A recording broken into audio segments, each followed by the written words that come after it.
Hello everyone. Welcome to episode 3.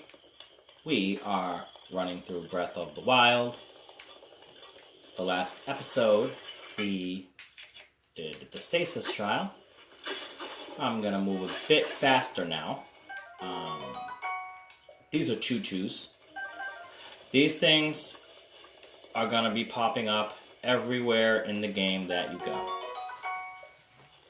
So you're going to want to get used to them.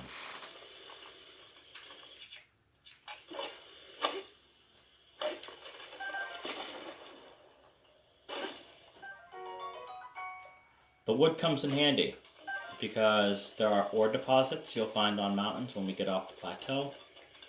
And they drop flint. And you also, when you fight the smaller version of the taluses, they also drop them too. And it comes in handy to start your own fires.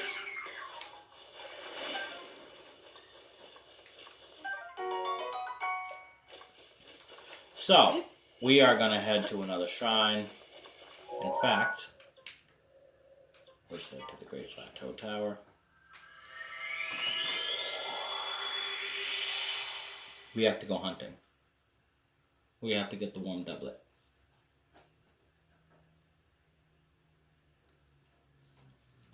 And in order to do this, we have to cook a meal.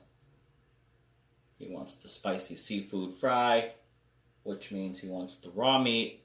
Well, it isn't raw when it cooks like that.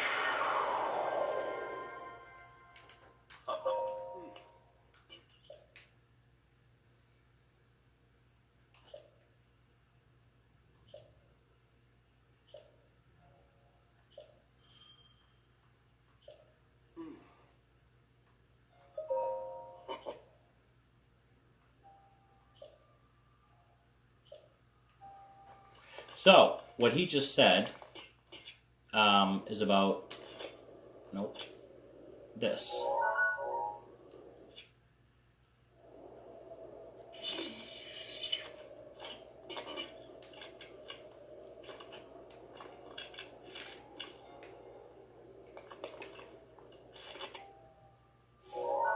Sorry about the little spaz out. You can look. And what he meant by pinning something is, let's see, we're going to find a shrine. Already did that shrine there. Okay, hold on a minute now. We are going to need to go in that forest, but to locate the shrines will make life just a tad bit easier when I'm down here. I mean, I can just walk back. That shrine right there is a tiny bit of a pain. It's only a tiny bit of a pain, and you will see why. For me now, if you encountered it, then... Ooh, I'm dead.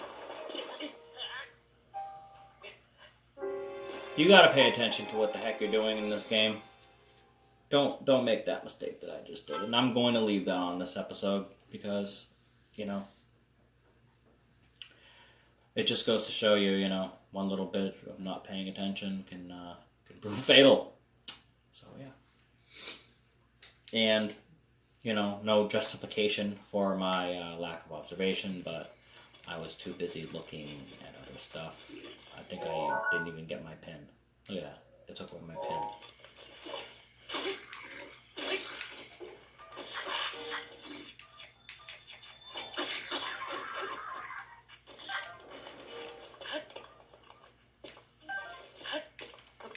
So, no, I'm not going to use that yet.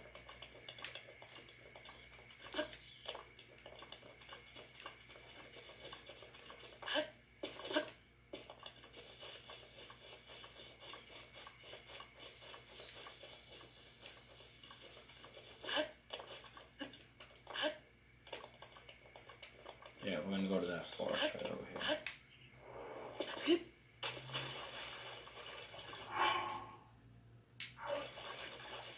I got the peppers. Okay, good.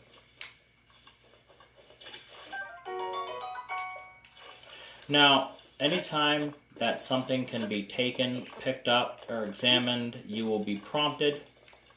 Always do it. when you are exploring the wild, the most common reason that you will see that will be because you're coming across a critter, a rupee. Well, rupees will be picked up automatically, but it could be a stone, a weapon, a shield, something. Fruit, something that might have fell. Trees drop sticks, bundles of wood. And he can hold an unlimited amount of like critters and things like that. The only thing that you are limited on is your weapons. And also how many cooked meals and elixirs. You can carry up to 60.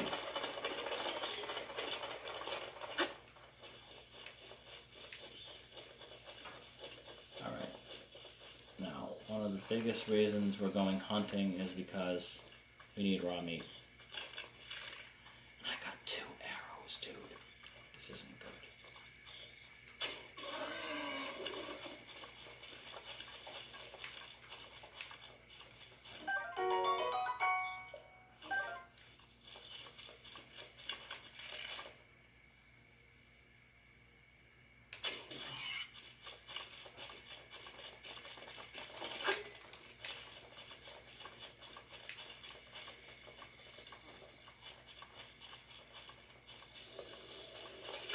Ooh!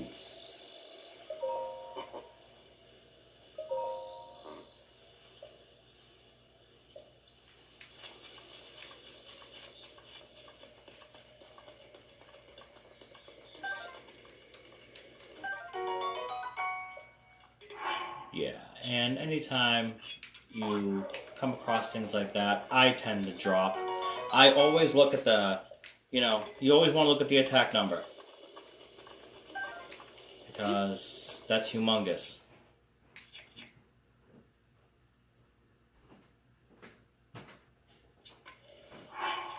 Any wooden item will catch on fire.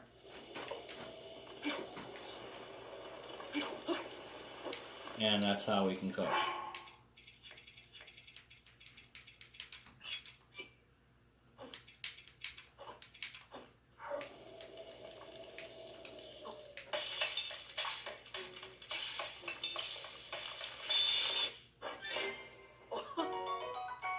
Now, this here is not for you to eat. Oh, well, actually, I believe that you will have your own.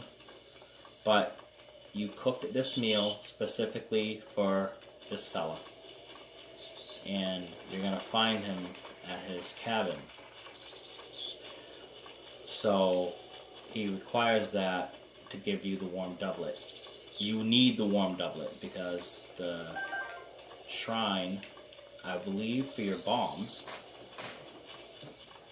is the one that rests up there in the cold region. Now, don't think all animals in this game are timid. They are not. If one of them sees you before you see it, don't get it twisted. It will charge at you. I mean, most of them will run away, especially if you have a weapon brandished. If you're walking around like this and they see you, they will take off because, that's what they do. But you will come across like a bull, deer, and they are very territorial, moose, and they will knock you down. And at this point in the game, you can die from it because it's only 3 hearts you got. Even with like decent armor, I've been injured substantially just by a stupid animal hitting me. So, even though you might think it's a small thing, it's, it's not. And it sometimes can happen at a really crappy time, like, you're in the middle of a fight with a whole bunch of things, you lose some life, you haven't had a chance to eat anything, and then they see you and ram you, and that right there is the difference between being alive and dead. Now the lizards, if you crouch and you walk very quietly, 9 times out of 10 they won't hear you.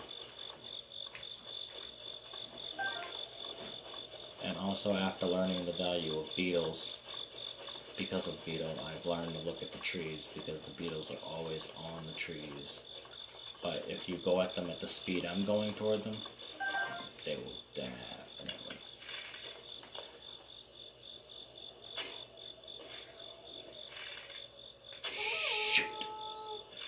Dang it, man. See, now that's not cool.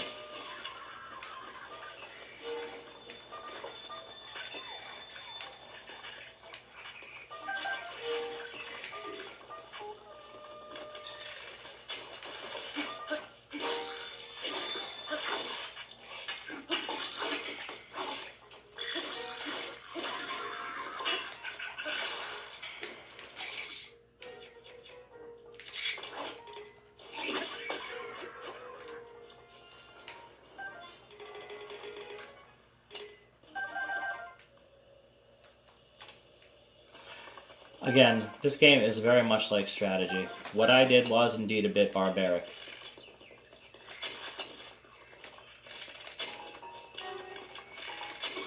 I'm also a pretty decent archer.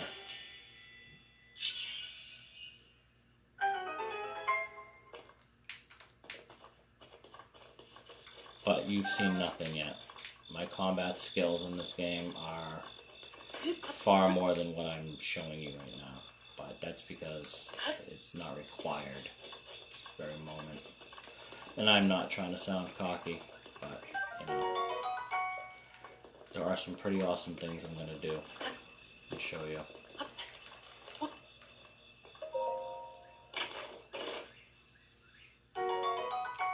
Opal. This gives us the opportunity to talk about stones. So there are, I believe, if I'm right, 5 stones. You got opals, diamonds, rubies, topaz, sapphires, and I think that's it. So I think it's like, yeah. So those are in ore deposits. Topaz, yeah. The sapphire is a blue one. So those are in the ore deposits, and when you go to certain villages, when we get off the plateau, you're going to see, we're going to stop at one of the stores.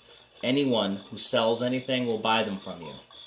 And if you are traveling between villages like Hatino Village, there's a traveler that walks, there's a lot of street vendors, and they will buy your rupees, not your rupees, but they'll buy your stones from you. They'll actually, you can sell anything. Anything you pick up, you can sell it. Apples, bokoblin horns, anything. Everything has its little value. Certain things are like worth 2 rupees, not even worth selling, it's worth keeping. Guardian parts, do not sell them. You're going to need them, I promise you. Because there is some armor that is, I will tell you to be your main priority, I think. And I'm using the word think. The game, again, what is this?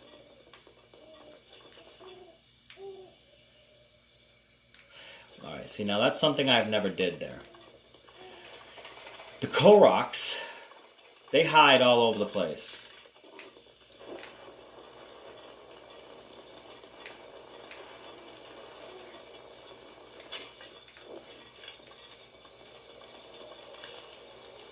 Let's see what's going on here. See?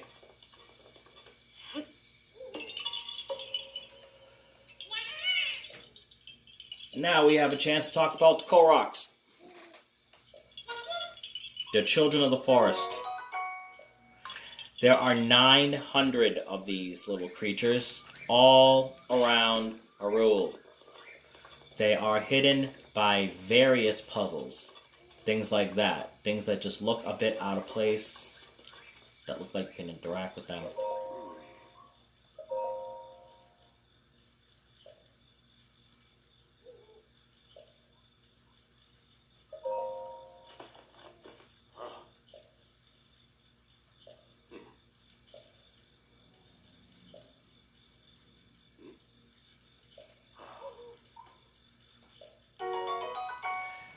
See, now I knew to do this. In the game, this little task here is a bit tedious because, you know, you have to read his diary, then you have to have this conversation with him. Now, the first time you usually have this conversation with him, you don't have the meal. So, I'm the warm doublet, just so that way I can just do what I gotta do. But you don't have the meal when you first talk to him, so you have to go hunting, you gotta get the fish, and, you know, just kind of a bit of a pain. It's another reason why I made this, because if you do certain things before you go to certain places, you're not going to have to worry about leaving again.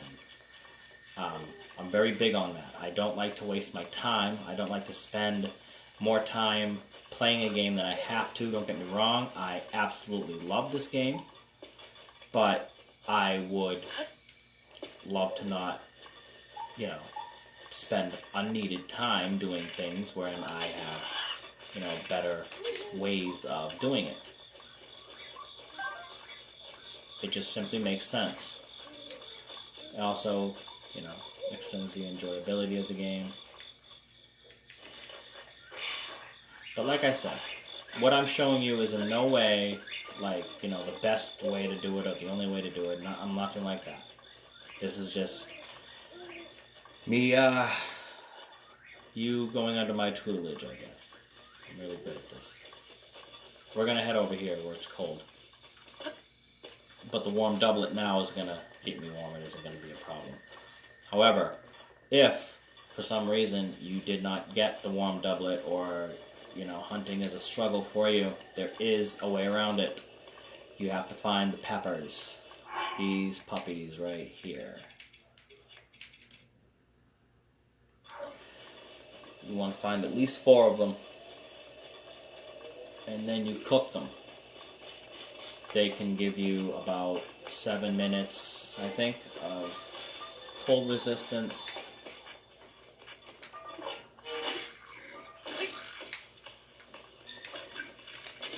I knew I woke them up.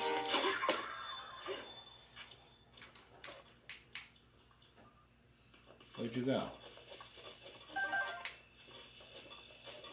Yeah, and that's another thing. The two-handed weapons, okay, they are powerful. Don't underestimate them. See, I don't even know where the heck that guy landed. And those things, they can't swim. From what I've experienced, usually when you knock them into the water, they die. So, keep that in mind. But that does not apply to all creatures. You will notice there's going to be big creatures. These clubs are annoying.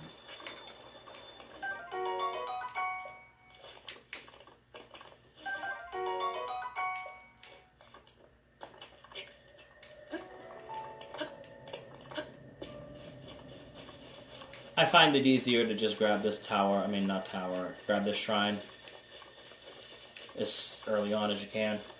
It is indeed the longest trip, and this entrance here is where you can find a bunch of the peppers. As soon as you go past this gate, the temperature will drop.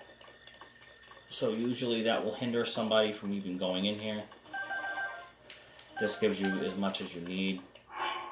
Right there now I've got 7. You'd go back to one of the fires, you cook it, and you have a dish.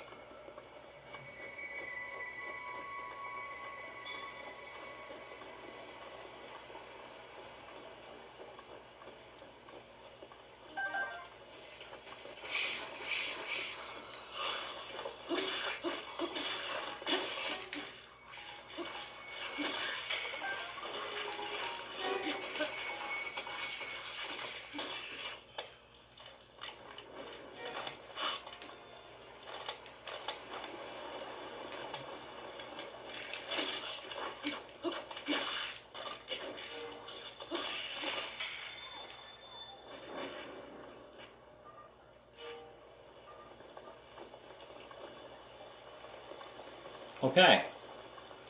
When you're in the cold regions, there's a few rules that you're going to need to understand. And the exact opposite rules will apply when you are in the hot region. So let's get this out of the way. This game has a lot of specific regions, and weather, I told you, is very much influenced on the gameplay. When you're out here, there's a lot of things that can come into your advantage and things that can be in your disadvantage. Number 1, enemies out here are cold enemies. They're icy attacks. So if you have fire arrows, you are in business, because you can kill them in one hit. And it works the opposite in Death Mountain, where their use is fire. If you got ice arrows, you're in business, because that kills them in one hit. But you also have to be careful. You know, there's certain armor, like if you don't have the right armor, for example, and you come out here, you know. No, I don't have any fire arrows, do I? Oh, I do. Now, this is why not any of these guys are gonna survive. None of them. And that's why you don't run right in and just get to business. For that reason alone. Because I just avoided a conflict that I didn't even need. It didn't even have to, didn't have to be none. But we're going to go back really quickly. Because I did not know I had fire arrows. One bomb arrow is all it takes for this.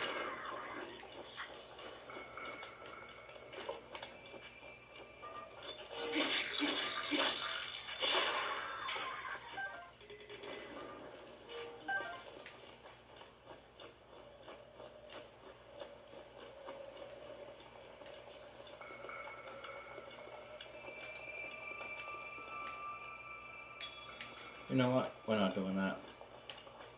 How I got over here as fast as I did, that's cool.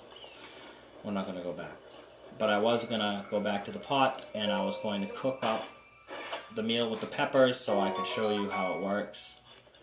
But I will have another opportunity to show you that. See, and these little rocks over here, I'm not going to say 100% it's a Korok, but telling you, exploring will pay off almost every single time.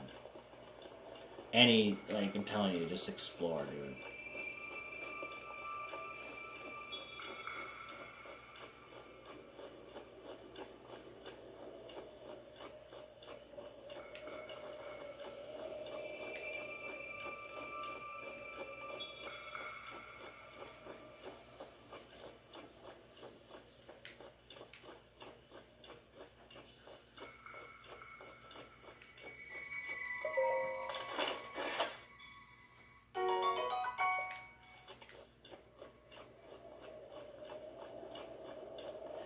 Now, there's a term, venture off the beaten path. I learned that very late in the game. Now, I've already killed so many bokoblins that I explained to you earlier in the previous episode that they upgrade. Or maybe I explained it in this one. Now, I'm already dealing with blue ones. These guys are a bit more resilient than the red ones, and as you can see, they're a bit more powerful. They only require to hit you once. This is where the game starts its little road down the frustrating part. I'm telling you, you are going to come to points in this game where you're just going to want to put it down and say, screw it, I'm all done. Because it gets very annoying. So he's in this region.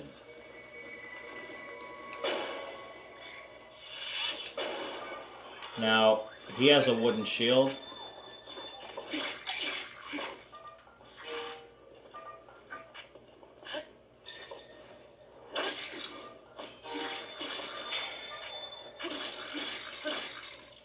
See how much more resilient he is? Now he doesn't have a weapon.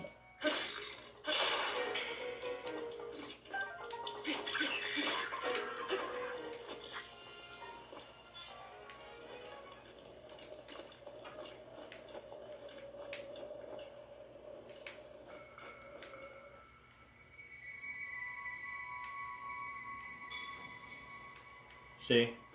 Here's another way you can attack.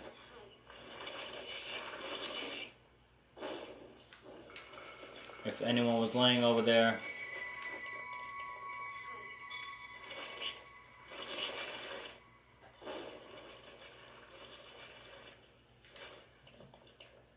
they would have been knocked out.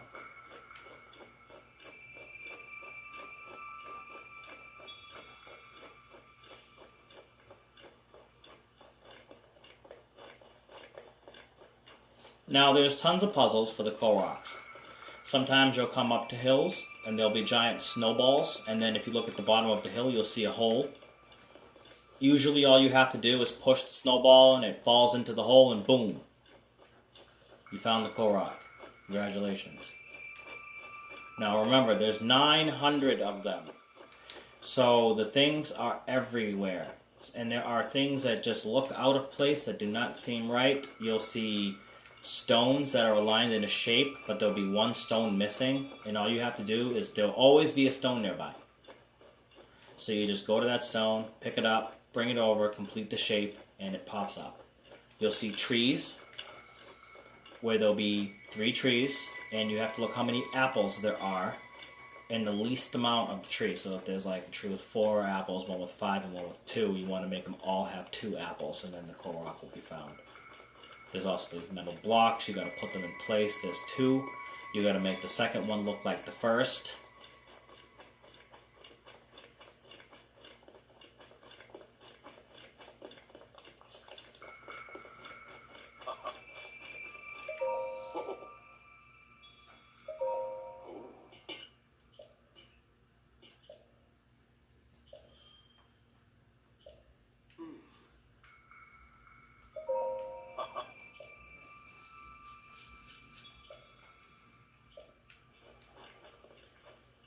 There's that shrine. So when I warped to the tower, because the thing is he appears at certain things to show you the advantage of certain things that you're going to learn, that you're going to need to do in the game. Number 1 is observation. They tell you about it a lot because it is very valuable when you go to the top of the towers and you look around. I found so much stuff doing that, it isn't even funny. Like 90% of the stuff that I learned and found and discovered, I looked at the top of the tower and I was curious. See that bird there floating? That's Vametto. That is one of the divine beasts. Beautiful view from the top of that thing. They did amazing this game in terms of like graphics and how it looks. Because when you're on that bird, just the art is awesome.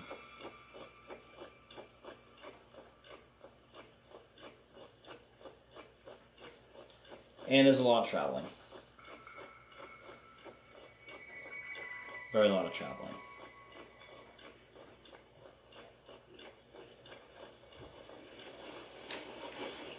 You definitely don't want to get hit with any of those.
I believe this is the bomb trial.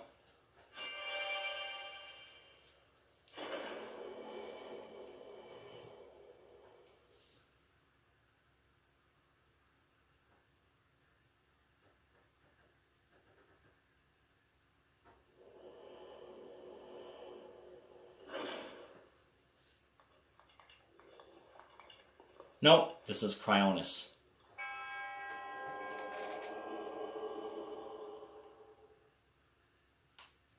Kinmut.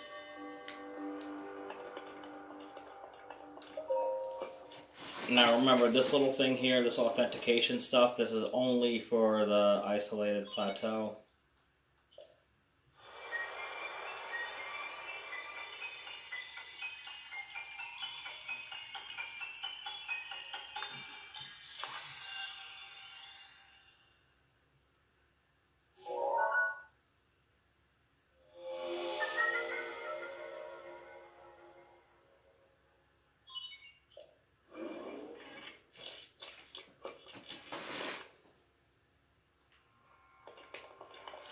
So Cryonis gives you the ability to create blocks.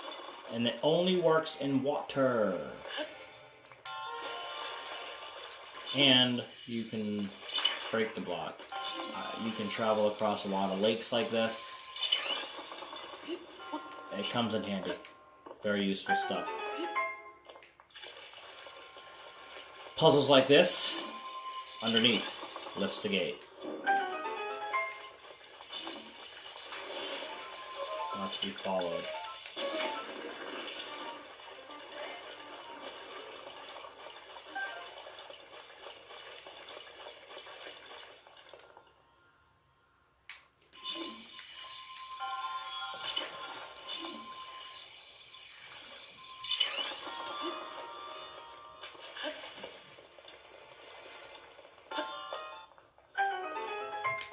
Woo!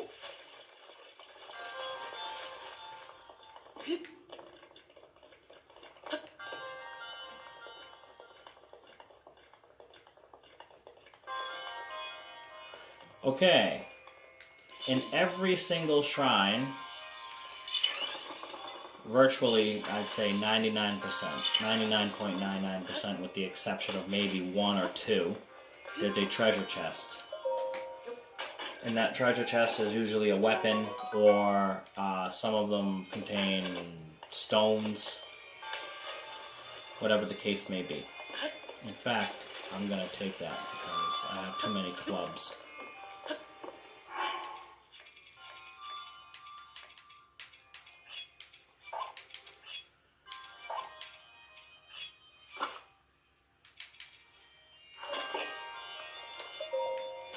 Early on in the game, you'll pick up a lot of useless things, and I recommend, carrying stuff, even, you may not need it as much, but yeah, it's always good to have weapons.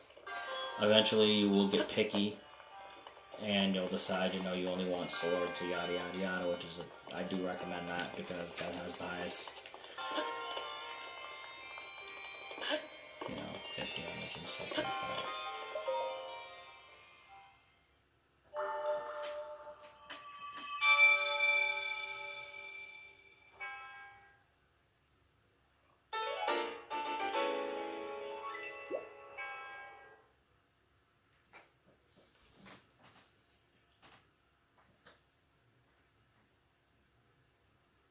Now, there are a few things